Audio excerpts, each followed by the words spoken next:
Is it not recording? There we go. All right. So looking at this, right, we have a function y is equal to x squared plus 3, and it's asking us to find the derivative.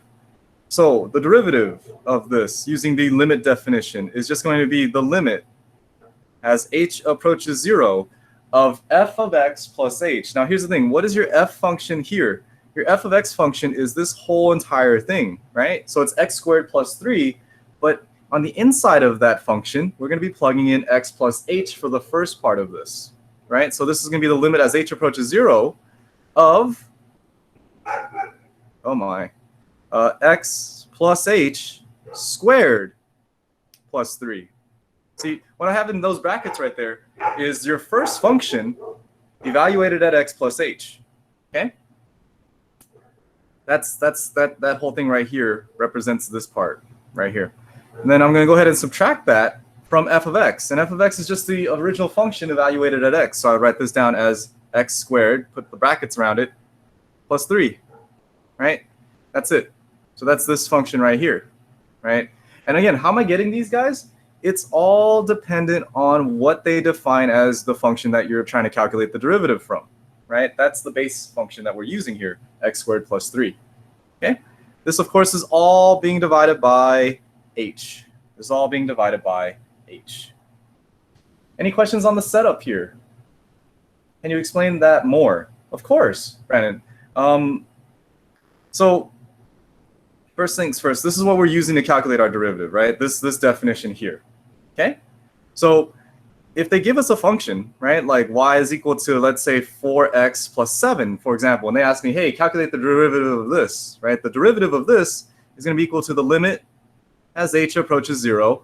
And this is where we need to focus on this. What is f of x plus h, and what is f of x? Well, it's, based off of this, right? So if I look at this, and if it bothers you that it's a y, we can replace it with an f of x just to make it a little bit easier. F of x, let's call that 4x plus 7 here, right?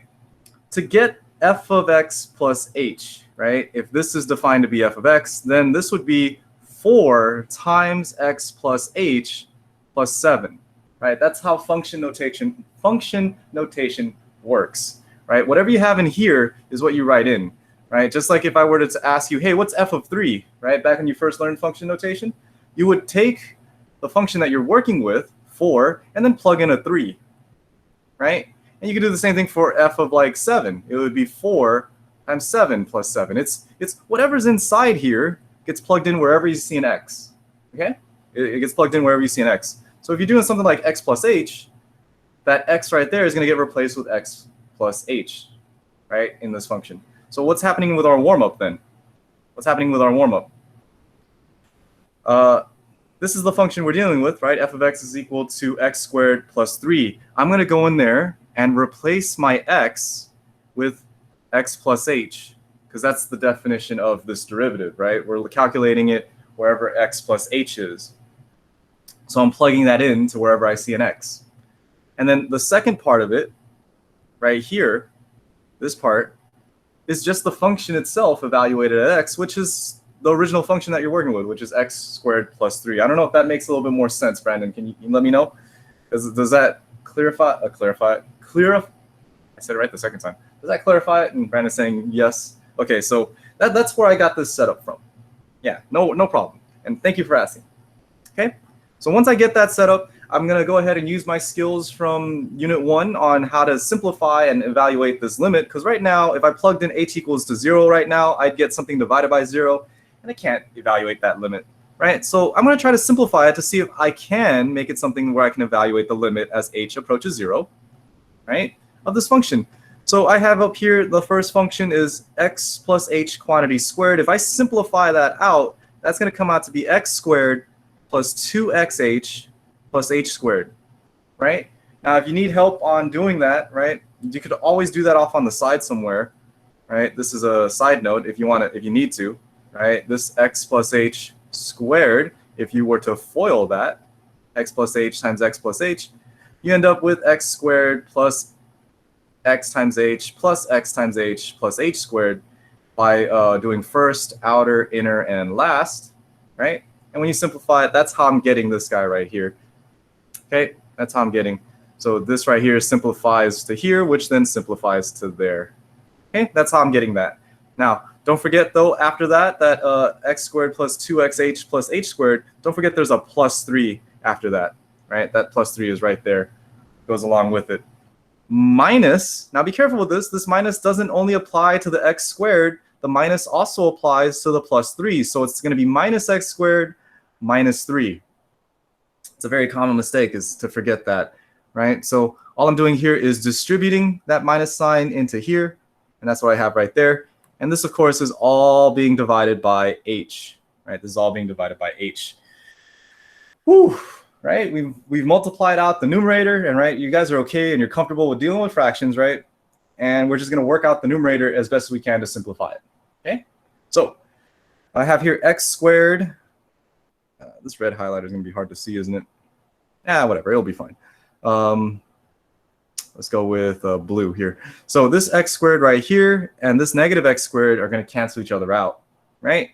And not only that, this plus 3 right here and this minus 3 right here are going to cancel each other out, right? So what am I going to be left with? What am I going to be left with here? So the derivative is going to be equal to the limit as h approaches 0 of the x squares are gone, the 3's are gone. So I'm going to be left with 2xh plus h squared all divided by h, right? And I'm looking at the numerator here, and I hope that you guys see this as well. The numerator has an h in common, and we could factor out that h, right? We could factor out that h. So in the numerator, I could say, oh, that's going to be the same thing as h times 2x plus h divided by h. So the h's here will cancel each other out, and this derivative is going to simplify. There we go. This derivative is going to simplify so that it's going to be the limit as h approaches 0 of 2x plus h, right? Of 2x plus h. That looks like a nice function where I can actually directly substitute my h value in there now. So h is approaching 0 on this limit. So that means that the derivative here is going to equal to 2x. And that's it. The derivative is equal to 2x. Ta-da! And that's me using the limit definition to calculate this derivative. I'll give you guys a second there to write that down if you need to. But if you already have it written down, that's awesome as well. Just hang on tight. I wanted to show you what does this look like. Of course, most of you guys already know. But, you know, oops, nope, that's not the button I want. Give me one second here. Let me load up this graph while you guys are copying that down. I know you're like, Knock, you've seen this graph already. Well, I worked very hard on these equations, so I got to show off these equations. So give me a second here. Here we go. X squared plus 3. All right. Hopefully you got that written down. I'm going to turn that off and turn that off. And when you graph x squared plus 3, you get this parabola right here, right? That's what this parabola is. Now, what you've essentially done, right, by calculating this guy and getting y prime is equal to 2x, that's telling you the derivative is equal to 2x, which, again, is a function that will tell you the slope of a tangent line on any x value. So if I was asking you, hey, what's the slope of a line that's tangent to this function at x equals to 3, for example, right? Well, I would go to my derivative, right? I would just plug in 3. So I'd say y prime is equal to 2 times 3, right? And that would give me 6. That means that at x equals 3, I have a tangent line there. So you would go over here and draw your tangent line at x equals 3. X equals 3 is right about here, right? Right about here. So what would the tangent line look like? Right? What would that tangent line look like? It would look positive. I hope you guys can see that. The tangent line here would be a positive line, right? Not only that, though, the slope of that line, I'm telling you right now, algebraically speaking, it should be 6. It should be 6, right? And we can go ahead and just draw that out real quick. I think this is this line right here. So you can kind of see it, right? This is the tangent line at x equals to 3. Whoop. Oh, I did not move it. Oh, hold on. At x equals to 3. Right there. So it's right here at x equals to 3. Hopefully you guys can see that. And this green line is the line that's tangent there. And if I want to calculate the slope of that, right, I have Desmos do it for me right here. The slope of that tangent line is equal to 6, right? But we'll talk about how Desmos does that calculation later. But I'm hoping you guys can see that, right? That it does look like it's 6. I mean, it does look like it's positive at least, right? It's going upwards. Okay? All right. So that's that. Some of you guys might have already started. Oh, do we use the limit definition on Tuesday or do we use another method? No, we used the limit definition on Tuesday. We did the limit definition, I believe. Last one we did was this guy right here on Tuesday. We did it for 3x squared, right? We did it for 3x squared. And we found out that that derivative was 6x. Okay? We found out that that derivative was 6x. All right. So, yeah, that's that one right there. Any questions on how to calculate the limit? I'm sorry, the derivative using these limits? If you're lost, that's okay. Why'd you plug in 3? I just made up this problem. This is this is not part of the warm up. This is just me making up a secondary part. So it had nothing to do with the original problem here. I was just saying, like, what if I wanted to calculate the slope of the tangent line at x equals 3? And I was just adding on to the problem, Oscar. So it wasn't actually part of the original problem. I could have asked, like, what's the slope of the tangent line at x equals to like, 0? Then you would plug in 0 in there. How'd the h2 go away? Good, Max. Good questions. So on the second line right here, h squared, what I did was I noticed that in the numerator, I have a 2xh and a plus h squared. So they both have an h term in common. So what I did was I factored out the h, right? I factored out the h in front right here. So the h squared became just an h because I factored out one of the h's, and then I canceled out the h's right here. Does that make sense, Max? Or yeah. So that's what I did. Okay. Why is it 2x and not 2x plus h?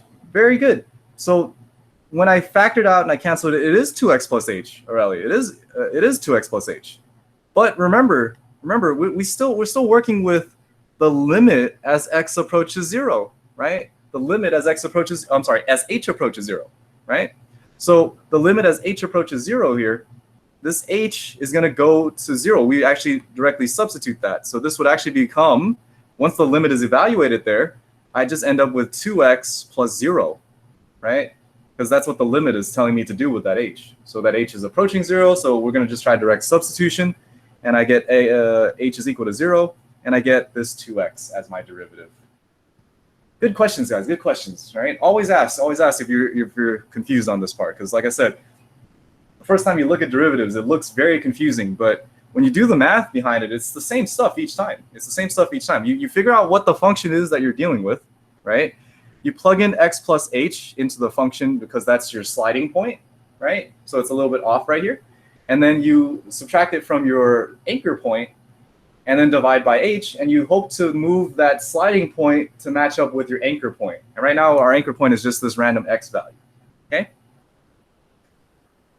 When you want to evaluate it, you change that anchor point from x to, let's say, 3, and then you would plug into that derivative, and you can calculate now what is the slope of the tangent line exactly at that anchor point and whatever anchor point you want. So x could be equal to any anchor point they ask, and in your homework, they tell you the anchor point. They usually use the letter a, and they'll say a is equal to like 3, and then you would just plug that into the derivative and get your answer for the slope of the tangent line at a specific anchor point, whereas this is the slope of a tangent line at a generic anchor point, right? It's any anchor point along the x-axis, and you could plug in a value into that, and it will tell you exactly what's the slope of the tangent line on there. And I think that's pretty cool. So since we know that this derivative is 2x, right? If we go back and look at the graph, right now the specific anchor point we're dealing with is at a equals 3. I just picked 3 randomly. We would plug it in after. Yeah, if they ask you to. If they just ask you for the derivative by itself, you just leave it at 2x. If they ask you to evaluate the derivative at a specific anchor point, they might not call it an anchor point even. They'll just say at a specific point, or they'll say at a equals to something or x equals to something. You would just plug it in, right? You would just plug it in. So right here, right, if they told me the anchor point was at 3, right, just part of the problem, I would plug in 3 into there, and I get my slope as 6. And I can show you guys that, right? When anchor A is equal to 3, 2 times 3 was 6, which is the actual slope of this green tangent line here.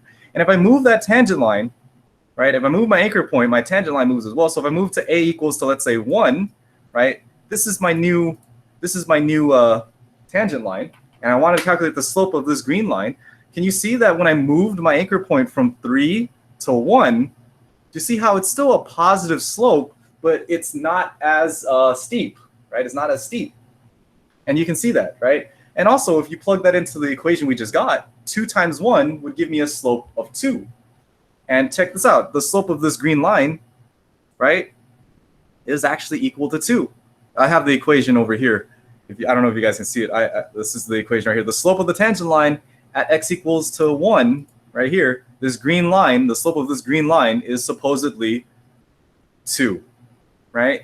And you can keep doing this. It works for all x values. That's what this derivative does. It works for any x value, right? If x was equal to 0, if my anchor point was at 0, I plug in 0 into here.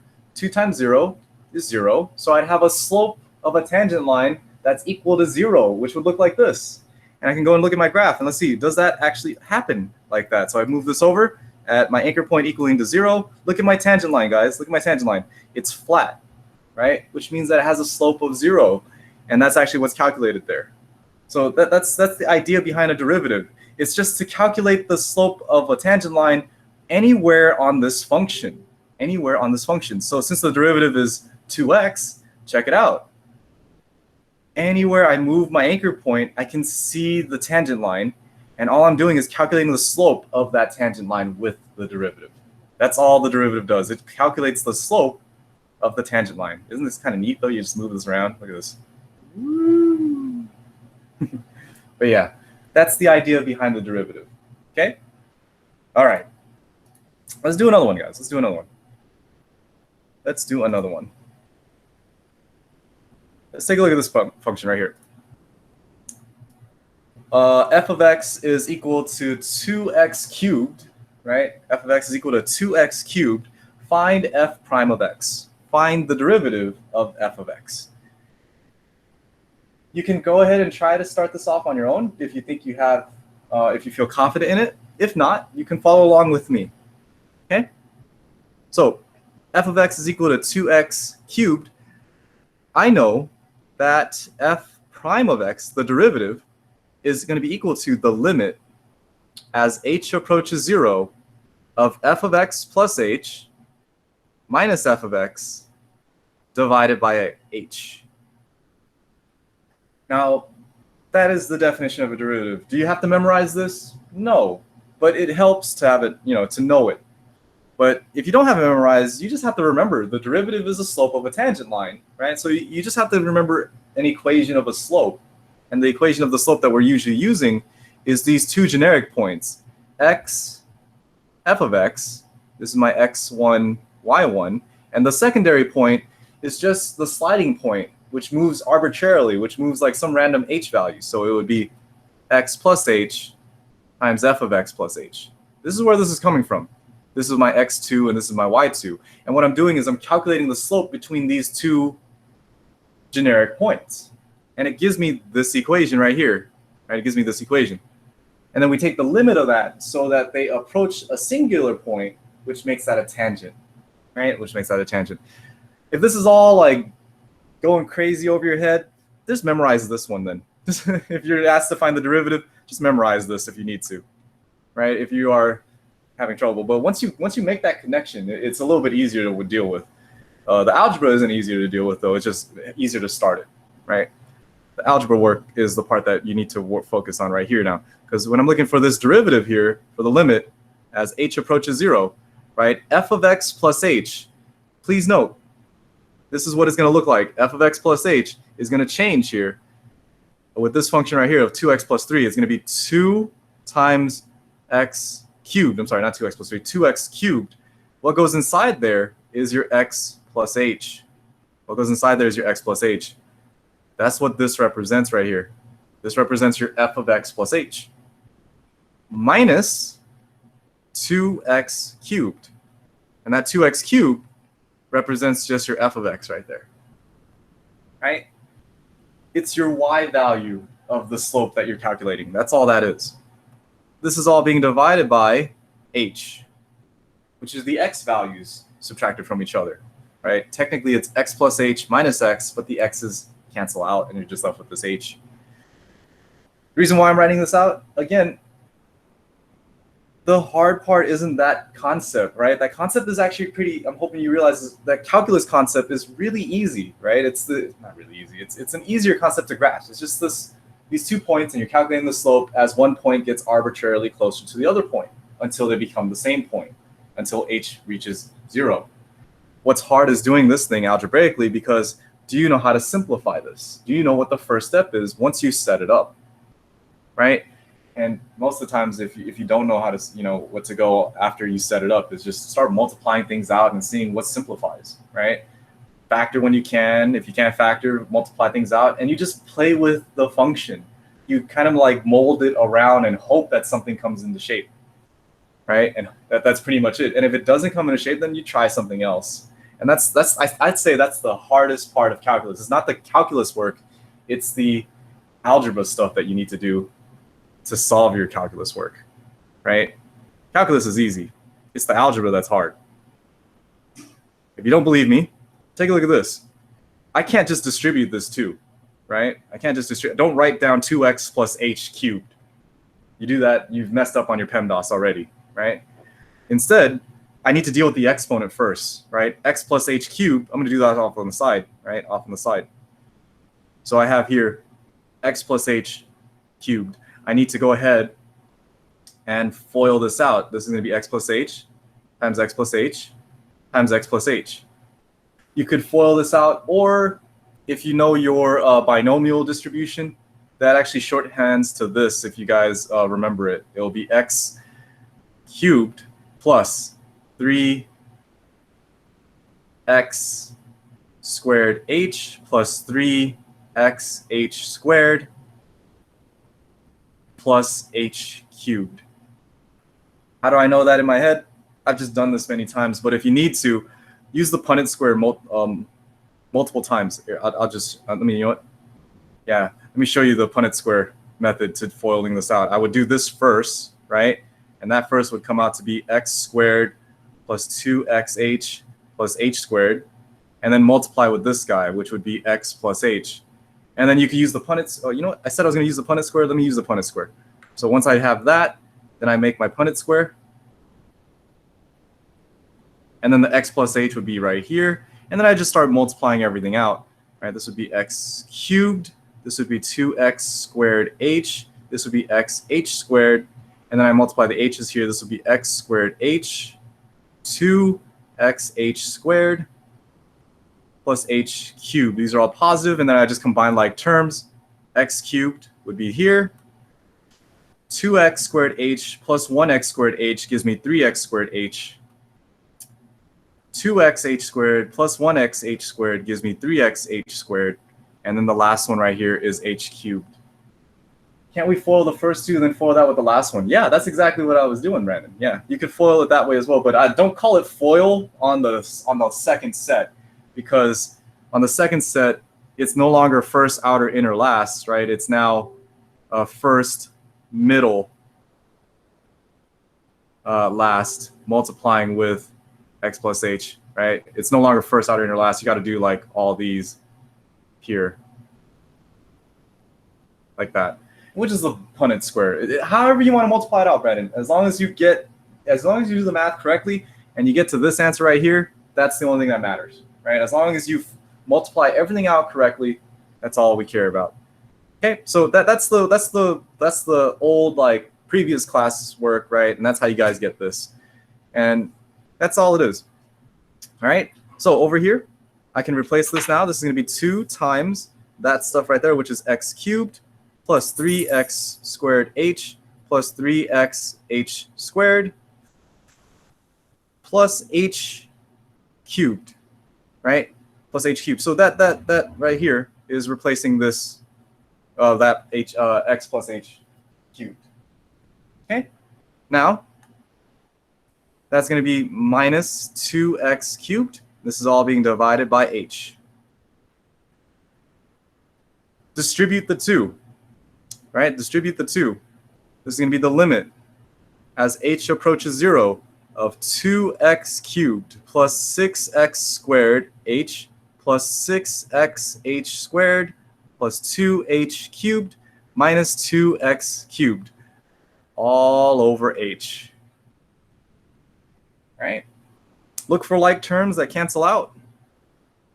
2x cubed minus 2x cubed, that's going to cancel each other out. And I think that's it. I think that's it. Right? I think that's it. That cancels out there. Get that out the way a little bit. Give me a little bit more space there. Now, rewrite this one more time. We're going to get here the limit as h approaches 0 of 6x squared h plus 6xh squared plus 2h cubed all divided by h. I hope you guys see that in the numerator there, they all have an h term. This one has 1, this one has 2, this one has 3. So I can factor out one of the h's. So I have here 6x squared plus 6xh plus 2h squared. I'm factoring out one of those h's, right? They all have an h in common, so I'm just factoring out that one h in front. This is all still being divided by h. And what's going to happen here is these h's will cancel each other out. And I'm going to be left with the limit as h approaches 0 of 6x squared plus 6xh plus 2h squared. With that being gone, I can just go ahead and directly substitute the h with 0. And I'll see here that this is going to equal to 6x squared plus 6x times 0 plus 2 times 0 squared, which means all this work tells me that the derivative is just going to equal to 6x squared. And I won't confuse you with the whole plugging in a value in to calculate the derivative at a point. Let's just leave it there at that. That's your answer. That's the derivative of this function. And that's it. How does that feel for you guys? Are you guys okay? Oh my God, I actually got it. Yeah. Feels nice, right? Once you get it, right? Feels nice. But it's a lot of work, right? It's a lot of work, but it's not too bad. I'm hoping you see that the work is algebra, right? It's a lot of algebra work that's coming in here and you're simplifying this, right? The calculus part itself literally stops right here. How's that going? So, right, the calculus part is literally just the limit part of this. And how much of it is the limit that we're dealing with? We're just looking at the limit as one point gets arbitrarily close to another point because we're focusing on a tangent point now. We've given ourselves a tool to calculate the slope exactly at one dot instead of having to use 2. For all those years that you calculated slope, we always needed a y2 minus y1 over x2 minus x1. But now we have a tool to calculate it exactly at a dot, and we do that using limits, right? That's why we spent a whole chapter learning limits, because that's the basis of calculus, is the limit as that point gets to this point, becomes one singular point, right? Anyways, I'm sorry, I'm too excited about this, but that's one of those things, like I'm telling you, and I've told my other periods, is that I didn't understand limits the first time I learned derivatives. I just did the work that I was shown. But I learned the reason why we dealt with limits, like I kid you not, 2 years after I was done with calculus. And I was like, oh, that's why we deal with limits. And I'm always excited to share this thing. And some of you guys, you're going to be like me. You're not going to get it throughout this whole course. And that's okay. You'll make it. I passed the AP exam not knowing it. You can just do the work and get there. But there's some of you guys that will make this connection. And it's just a lot more like, aha moment that you'll have when you're dealing with this. Anyways, I'm sidetracking myself here. But let's do another problem. Let's do another problem. Okay, let's do another problem. So let's take a look here at this function. F of x is equal to the square root of x, right? That's another function that we can work with. I'm gonna give myself plenty of space for this one. Right? So it's asking me to find the derivative given the function is equal to the square root of x, right? So again, this comes down to how good is your algebra skills. And let's take a look at this problem. Right, the calculus part of this setup is not too bad. If I'm asked to find the derivative of a function, I'm just looking to find it as the limit as h approaches 0 of the function at some random sliding point. So it's going to be x plus h, however sliding point that is, whatever h is. I'm going to be looking at that as h approaches 0 so that it's approaching my anchor point f of x. And this is, of course, being divided by, it's supposed to be x plus h, which is my x2, minus x, which is my x1. But again, the x plus h minus x, those x's just cancel each other out, and we're just left with it being divided by h. Okay? All right. All right, you guys, let's see how comfortable you are with plugging in stuff right now, okay? I'll write it off on the slide. If f of x is equal to the square root of x, if f of x is equal to the square root of x, I hope you guys see that f of x plus h is going to be equal to the square root of x plus h, right? I'm plugging in some stuff in for x into my function. So my derivative here is going to be equal to the limit as h approaches 0 of f of x plus h, which is going to be the square root of x plus h, minus f of x, which is the square root of x, divided by h. Divided by h.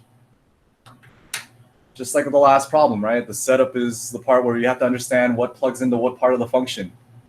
But now I'm at the part where I need to evaluate this limit, and I can't directly substitute h with a 0, because I'll have a 0 in the denominator. That's not going to work out. So here's my question. Do you remember what you do with your algebra skills here so we can try to simplify this or change this up so that we can hopefully deal with something to work with where I don't have to deal with the h in the denominator? Is there anything I can do here to help me out? I can't foil this out. There's nothing there to foil, right? What could I do to try to simplify this? What's a skill that we have in our tool set that we've dealt with in the past when we're dealing with a rational and radicals in there into one function so that we can simplify it? Any ideas? Any ideas? What can we do? Square the numerator and the denominator. That's close. That's close. If you square the numerator and the denominator, though, you're actually changing the value of your fraction, right? You're changing the value of your fraction. So if you, for example, I had a fraction that was 3 over 5, and I square both the numerator and the denominator, I end up with 9 over 25, which, by the way, don't equal each other, right? They don't equal each other, right? If it was an equation, I could square both sides, right? But this is just a fraction, right? I can't do that to this fraction and keep the fraction being the same value. So not a bad start. If we squared it, that would have gotten rid of it. But I can't just do that. If I square both the top and the bottom, I end up with something that's no longer the original function, right? So that's not a bad idea. It just won't keep the fraction the same. Usually when you deal with fractions, what you want to do is multiply the top and bottom by the same number, right? If I multiply the top and the bottom by 5, then I get something that's still equal to the original function, right? This would be 15 over 25, and that still equals to 3 over 5 if you simplify it. So what I want to do is multiply top and bottom by the same thing. Not square them, but multiply it by something that's the same. What's something I can multiply top and bottom by that could possibly get rid of radicals? That could possibly get rid of the radicals. What do you guys think? We've done one problem like this in this class before. Someone, I think, in this period was able to name it. Yeah, we do. Yeah, it is something with the numerator. Crazy. It is something with the numerator. We want to multiply top and bottom, but not just by the numerator itself, right? Not just by the numerator itself. If I do x plus h minus the square root of x, and I multiply top and bottom by this actually does not get rid of the radicals in the top. Emily's got it right there. The word is the conjugate. Good, the conjugate, right? If I multiply top and bottom by the conjugate, by the way, the conjugate is just the radical stuff that you're dealing with, but change the sign. So since it's a minus, it just becomes a plus, right? It just becomes a plus. So I'd say the square root of x plus h plus the square root of x. On the bottom here, the square root of x plus h plus the square root of x. And you'll say, knock me, that doesn't really get rid of the square roots, though. It moves the top square roots down to the bottom. And I agree with you. It will not get rid of it completely, but it will move it. And it's just something to try, right? Like, I don't know if this is going to work. I know that a lot of students hate hearing that, like, we don't know if this is going to work, so why do it? That's what it is to do math. You just try stuff out to see if you can get to something that you can deal with, right? And the conjugate is just one thing that we can try. And if the conjugate doesn't work, well, then we'd have to find something else, right? So right now, let's try the conjugate out. I have here the limit as h approaches 0, and I multiply the top here. So since I'm multiplying the top by the conjugate of it, right, let's do that work on the side over here so I can show my work. How does that look? This is my side note. You get it? It's my note that I'm writing on the side.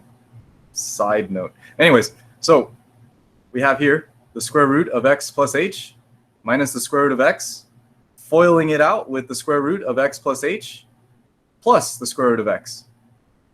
So the first terms is going to be here and here, which is going to come out to be x plus h. The outer term is going to be plus the square root of x times the square root of x plus h. The inner term is going to be minus the square root of x times the square root of x plus h. And then the last term is going to be minus, well, okay, I should have showed this work, huh? This is the square root of x plus h squared. And this last term is going to be the square root of x squared. Right? Yeah, you get it, Max. Side note. Hilarious. Okay, so the plus square root of x times square root of x plus h and minus the square root of x times the square root of x plus h cancel out. And then I have over here the square root of x plus h squared. You're going to be left with just x plus h. See that? The square root and the squares cancel each other out. Minus the square root of x squared, that cancels out as well, so it just becomes minus x. So simplifying this monstrosity looking thing, x plus h minus x is going to simplify out to just h. So guess what I have in the top here? Once you simplify this whole thing right here, you're just going to be left with just an h in the numerator. You're just going to be left with an h in the numerator. And that's me doing the work on the side right there. Right? That's going to simplify out to just an h. Why is that a big deal? Well, check this out. What happens in the bottom here? I'm not going to distribute this h. I'm going to write it as h times the square root of x plus h plus the square root of x, right? And in the top, I have an h, and in the bottom, I have an h that's multiplying with something. Speaking with fractions, can't I cancel out these h's? Just like I did in the previous problem where I had a single h up top and a single h on the bottom, I can do that here as well, right? Except it's been flipped. So I can cancel these guys out. And when I cancel these guys out, what do I get? Please don't say 0 in the numerator. I had to pause there for a second. The h's cancel out, right? And when you cancel out things on a fraction, you end up with a 1 in the numerator. That's right, Calvin. Good. So I have here the limit as h approaches 0 of 1 over the square root of x plus h plus the square root of x. And now we end up with this guy, and you're like, oh, there's still an h in the denominator, though. But that's okay. It's an h with some stuff. Just try direct substituting now and just seeing, does it work if I plug in 0 in for h? Does it work? So this is going to come out to be, plugging in the limit as h approaches 0, I'm going to end up with 1 over the square root of x plus 0 plus the square root of x. Is this okay? Is this okay? This is going to give me 1 over the square root of x plus the square root of x, which simplifies out to 1 over square root of x plus the square root of x is 2 square root of x. And that is my derivative. F of x, f prime of x, is equal to 1 over 2 times the square root of x. It ain't pretty, but that is the answer. That is your derivative of your original function, which is f of x equaling to the square root of x. Whew. How do you feel? You guys okay? You feel better with this, or you feel worse with this, or you're still lost completely? Those are all 3 valid feelings to have with this lesson. Either you get it, you kind of get it, or you still have no idea what's going on. And if you're in that last case where you have no idea what's going on, start off with this.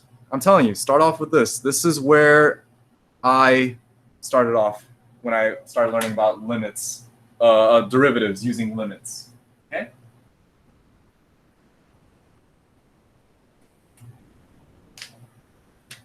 see, how much time we got? Oh, we got a good amount. 37, 15, what is that? 22 minutes. Okay, with that being said, I want you guys to try a problem. Can you guys, do you still have your Pear Deck open? I'm going to switch it over to the next problem I want you guys to try. And it's on the screen right now.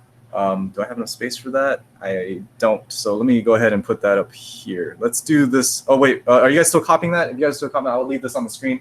But if you guys are done copying it, check the Pear Deck. There is a function there I want you to calculate the derivative for, which is the square root of 5x plus 2. Square root of 5x plus 2. I'm going to go ahead and screenshot that.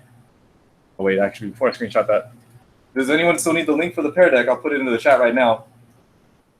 We're on this next slide.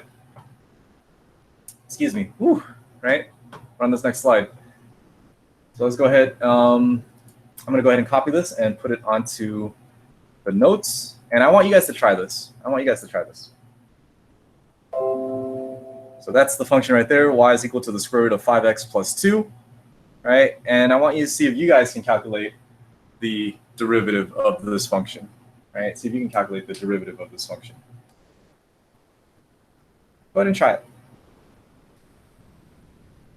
You don't have to show your work on the Pear Deck unless you want to.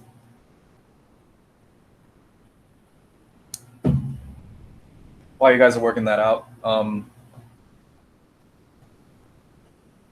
have you guys in any of your other classes used Canvas discussions to answer your questions in class? If so, could you type in the chat if you have? And yeah, is that easier or harder to do than doing it on this Pear Deck? Would you guys say that it's easier if you were to just write it down, take a picture of it, and then submit it onto the discussions, or are you okay with writing it down the answer on these Pear Decks? Brandon's already got his vote in. You like Pear Deck? Pear Deck is easier? Okay, we can keep doing Pear Deck. Another teacher was telling me about how he uses discussions for kids to submit the picture. So I just wanted to know, right? However you guys feel. I like the Pear Deck as well because I can see live that what you guys are writing, whereas on the discussions, I see it once you're done. And I think this one's more fun because I see like sometimes some of you guys draw pictures when you guys are done, and I love seeing the pictures that you guys draw out. Or just your answers as you're working them out. All right, enough of me talking. Let me put this up on the screen, and then I'll be ready for you guys. Boop.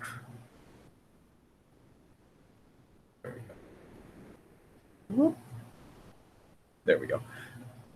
So go ahead. I'm going to set a 4-minute timer for the 3.5-minute timer.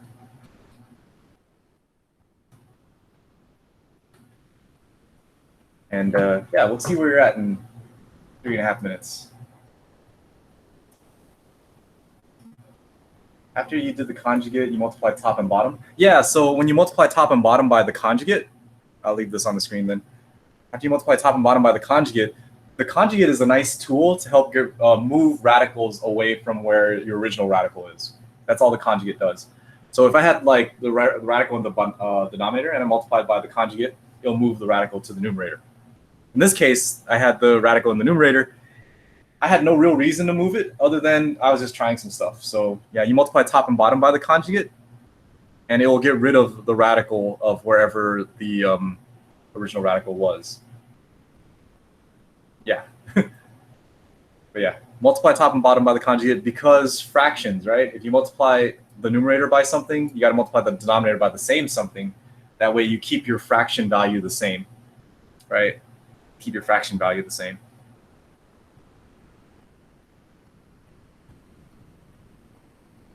So I'll leave this on the screen, and then the warm-up is on the Pear Deck if you guys are working on that. That way you can copy this if you still need to copy it. And yeah, we'll see where you guys are.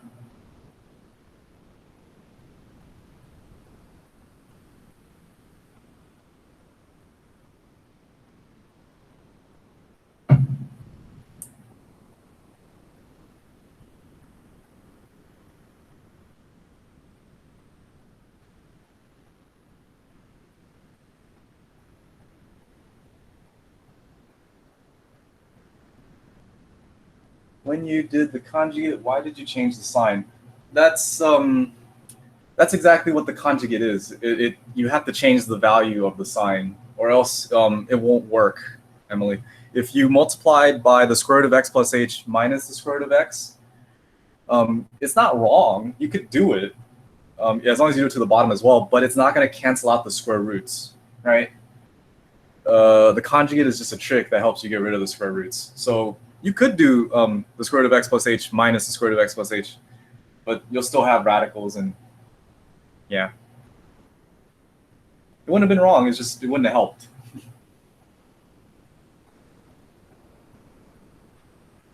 But yeah.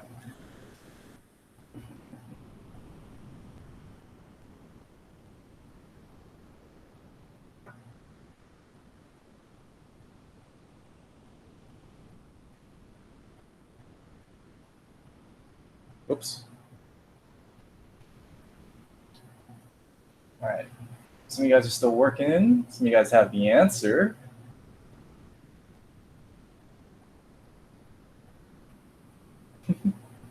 Eva, I appreciate your skill on typing out that answer. That's beautiful.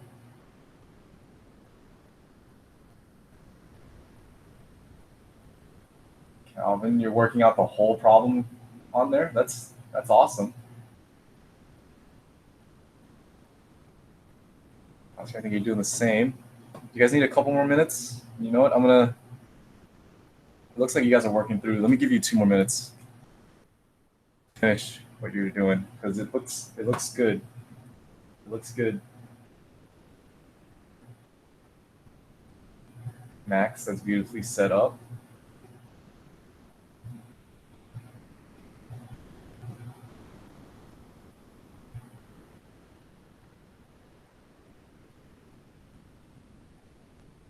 I'm stuck.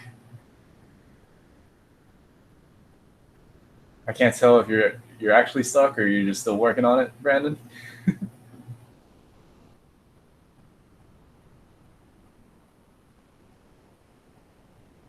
21 have not responded.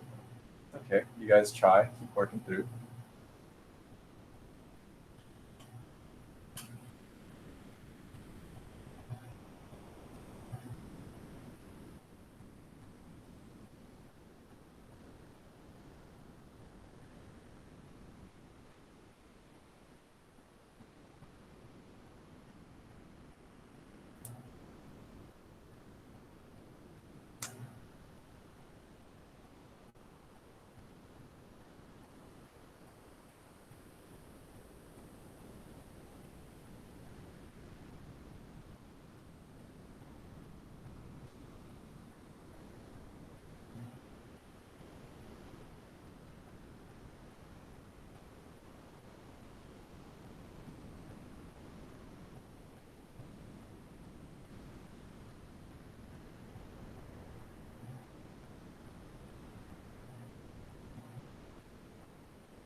All right. Let's take a look. I won't be able to finish this all the way through, but let's take a look at the setup of this problem, yeah? Let's take a look at the setup of this. All right, let's go ahead and just move it to there. Here we go. So hopefully you guys are able to start this off. Dang it, Julia, why did I look at your screen right when you were drawing that? I still haven't tried that game, by the way. All right, so y prime is going to be equal to the limit, right, as h approaches 0 of f of x plus h minus f of x all over h, right? That's the limit definition of it, okay? And we just plug it in, all right? So we have here y prime is going to be equal to the limit as h approaches 0 of the square root of 5 times x plus h plus 2, ooh, that's a monstrosity looking thing, minus the square root of 5x plus 2 all over h. You could multiply out the top, simplify it if you want to, but you're just still going to end up with, let's see here, start moving things around. I end up with the square root of 5x plus 5h plus 2 minus 5x plus 2 all divided by h. And this is like the this is like the last problem, isn't it? It's just now it's no longer just the square root of x. It's the square root of a bunch of stuff minus the square root of a bunch of stuff. And what I would try in this case, if you haven't done so already, is multiply top and bottom by its conjugate, which in this case is going to be a very lengthy one. It'll be 5x plus 5h plus 2, and then change the sign from a minus to a positive, the square root of 5x plus 2. And that's what I would multiply top and bottom by.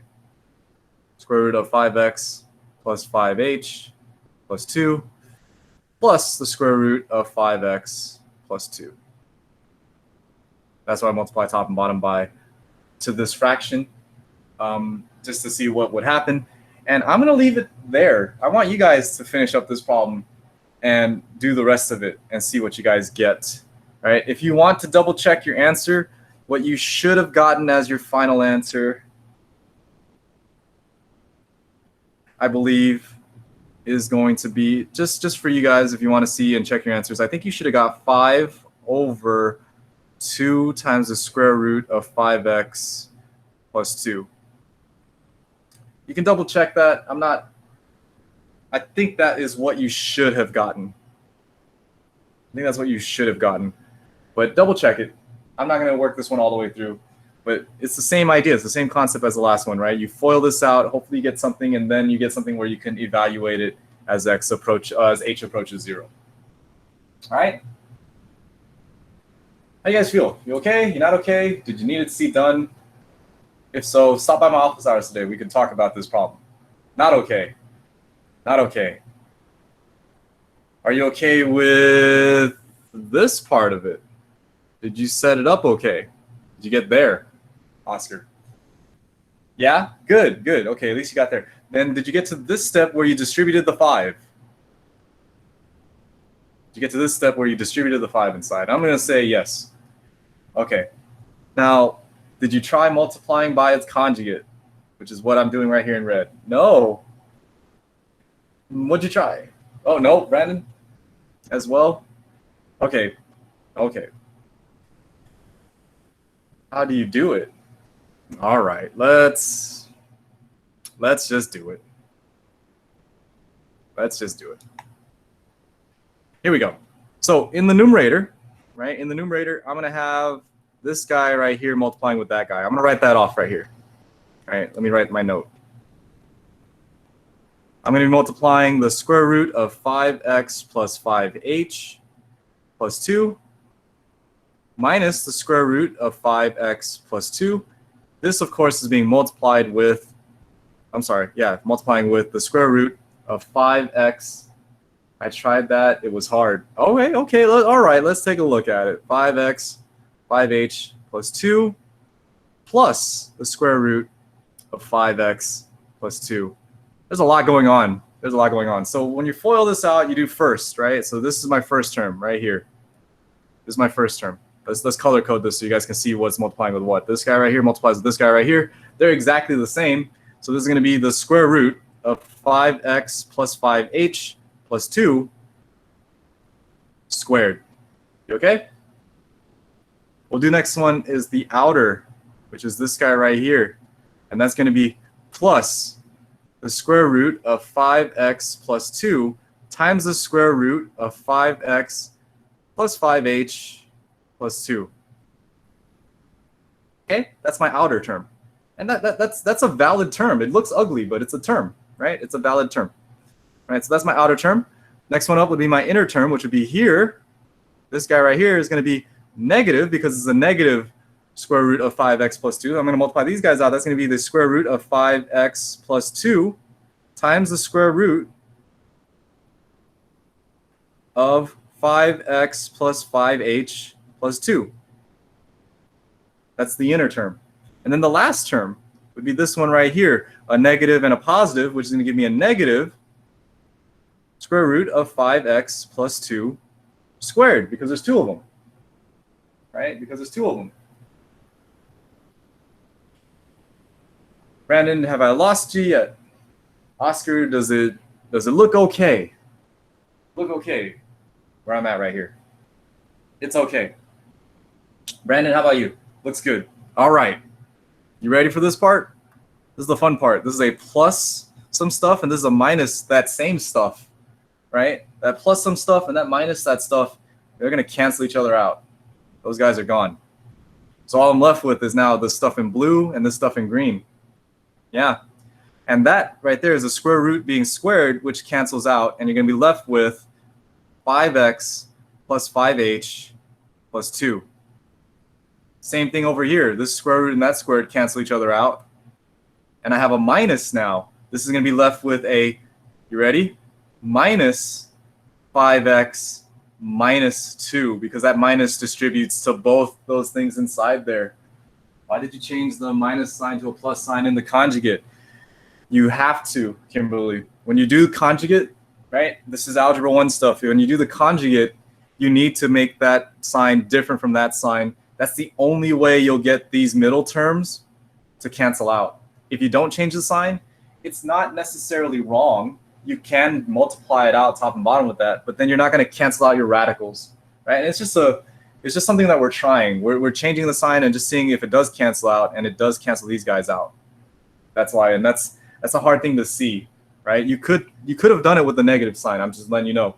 You could have done it with the minus sign there, but it wouldn't have canceled out your radicals, right? And that's the ultimate goal, is to cancel out the radicals there, just to see if I can get it into another form that would be easier to deal with, right? That's all it is, Kimberly, is just hoping that the radicals will get canceled out and we'll end up with something that's easier to deal with. Hopefully that answered your question, Kimberly. Thanks. That's where I messed up. Yeah. So again, it's not a calculus trick. The conjugate is something you learned back in IM. Did you learn that back in IM 3, guys? Did you guys learn about the conjugate before? Hopefully. If not, and you're learning it now. It's just an old algebra skill that I don't know if it's taught anymore, actually. But it should be. It should be taught. So right here, I hope you guys see that those cancel out. And this whole thing, once you multiply everything out, the numerator, right, is going to simplify to just 5h. The numerator simplifies to just 5h. So, man, all that work just to get 5h. So that means that right here, we end up with the limit as h approaches 0 of 5h in the top, and then you have some stuff in the bottom. That stuff in the bottom is h times that monstrosity. I just don't feel like writing it all out, but you know what? I'll write it out for you. 5x plus 5h plus 2 plus the square root of 5x plus 2. That's where I see that the h's would cancel each other out. And I'll leave it there for you guys to finish that off, to see what you get. And again, all this is it just takes practice, right? This is the part that I'm telling you that's going to be difficult when you do these problems for homework, is not the calculus part, not the evaluating the limit part. It's your algebra skills. Do you remember what you need to do to simplify these fractions, to combine like terms and see what cancels out, and hopefully end up with something where you can directly substitute in 0 for h for your limits? Okay. With that being said, this is calculating the derivative straightforward. You could also, there's also an alternative way to write this limit. And the alternative is, I don't really want to show it to you guys because I don't want you to get confused, but yeah, you know what? We'll deal with, we'll work with that next time. For right now, if you look at the homework, it's going to give you an equation, and it's going to ask you to find the derivative. Just do it this way, right? Just do it this way. And then it's going to ask you to find the derivative at a specific anchor point or at a specific x value. It'll say a equals to this. So when you do the homework and you calculate your derivative and you get your answer, and they say find it where a is equal to, like, let's say 5, just take your answer and just plug it into the derivative. Okay, so just take your answer and just plug. They're going to give you some random point to calculate the derivative at, and they're you know what, let me see here. Yeah, I don't know why I put the book back down. So on your homework, it's going to say use the definition, and they're going to have a different equation written down. Ignore that equation for right now with that whole f of x and f of a. Use the one that we're dealing with. In fact, ignore everything that's written there. Just do what we've been doing this whole time. And then when they say a is equal to a number, just plug in that a in for x. Okay? And that's going to be your homework set up for you guys to try. Your homework's already posted online. It says it's due on Monday, but of course, if you need more time, take as much time as you need. Stop by my office hours and ask questions if you need them. How do we find d dx?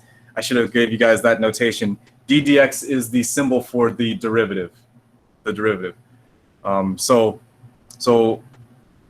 all the same thing here. So y prime, right, is the same thing as f prime of x, which is the same thing as whatever function you're dealing with, taking the derivative of. And that's the notation. So d dx right here of y is the same thing as y prime, right? In fact, it also can be written like this, dy dx. These are all the same notations for the derivative. And we'll talk more about why it's d dx later on in the future. For right now, just focus on the fact that this derivative, right, whatever you're using, is defined as the limit as h approaches 0 of f of x plus h minus f of x all divided by h. All of these notations, d dx, f prime of x, y prime, they're all talking about the derivative, and it's all written like this. But yeah, so you should be able to do some of those problems starting tonight, right? And if you have questions, I have office hours today from 1 to 2. And that's it, guys. It's 10:37. We'll leave it there. You guys have a good weekend. Don't stress out too much about this, right? It just takes practice and practice, all right? So I'll see you guys on Monday, unless you stop by my office hours. Have a good weekend. Stay out of trouble, stay out of jail, and don't get pregnant, all right? So long, guys. Have a good weekend. Bye-bye.